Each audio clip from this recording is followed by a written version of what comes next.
পুলিশের কাছে জনগণে কি চায়? সুষ্ঠু সেবা এবং ন্যায় বিচার। সেটাও পুলিশ দিতে পারে না। কেন দিতে পারে না জানেন? কিছুদিন আগে গুলশানের ডিসি স্যার রাত্রেবেলা অভিযানে বের হয়। অভিযানে বের হওয়ার পর একটা প্রাইভেট কার আটক করে।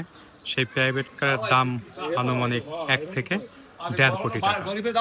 সেই প্রাইভেট কারের যে মালিক, সে আমাদের বাংলাদেশের কোনো এক প্রভাবশালী নেতার আত্মীয়। সেই প্রাইভেট কারের নাম পরিবর্তন করা নাই। বাংলাদেশের আইন অনুযায়ী যদি নাম পরিবর্তন না করা থাকে, পুলিশ অবশ্যই সেই গাড়িকে মামলা দিতে পারে। সেই ডিসি স্যারকে নানান রকমের হুমকি দেওয়া হইতেছিল। আপনারা সবাই ভিডিওর মাধ্যমে দেখছেন সে কততম বিসিএস, তার ব্যাচ নাম্বার কত, তাকে পোস্টিং করায় দিবে, এরকম বিভিন্ন ধরনের হুমকি দিতেছিল। কিন্তু সেই স্যার কোনো হুমকিকে তোয়াক্কা না করে, কোনো হুমকিকে পাত্তা না দিয়ে আইনে যা আছে যে এটা ন্যায়, সেই কাজটা করছে। সেটা কি সে অপরাধ করছে? পরের দিন ঠিকই সেই গুলশানের ডিসি স্যারকে পোস্টিং করায় দেওয়া হয়েছে। বাংলাদেশে 18 কোটি জনতা, আমি একজনকেও বলা শুনলাম না যে কেন তাকে বদলি করানো হলো। তার অপরাধ কি?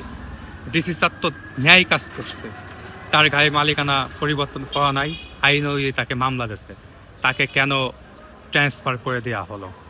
বা ঢাকা কলেজের সামনেও দেখলাম না যে শত শত লোক জড়ো হয়ে মিছিল করতেছে যে সে যেহেতু ন্যায় কাজ করছে তাকে পোস্টিং কেন করানো হলো? আমরা গুলশানে তার মতো একজন সাহসী এবং তার মতো সৎ একজন ডিসি চাই, বা প্রত্যেক জেলায় প্রত্যেক জায়গায় তার মতো সৎ এবং তার মতো সাহসী একজন ডিসি চাই। একজনও কিন্তু বলেন নাই বা কোনো আন্দোলনও কিন্তু করেন নাই। যদি আন্দোলন করতেন, আপনাদের যদি এইটা নিয়ে যদি কোনো প্রতিবাদ করতেন, তাহলে অন্য পুলিশ সদস্য বা অন্য পুলিশ অফিসার অন্যার বিপক্ষে কাজ করার সাহস পেত, কারণ তারা জানতো জনতা পুলিশের পাশে আছে। কিন্তু আপনারা সেটা না করে আপনারা কি করেন? পুলিশের কাছে ন্যায় বিচার চান।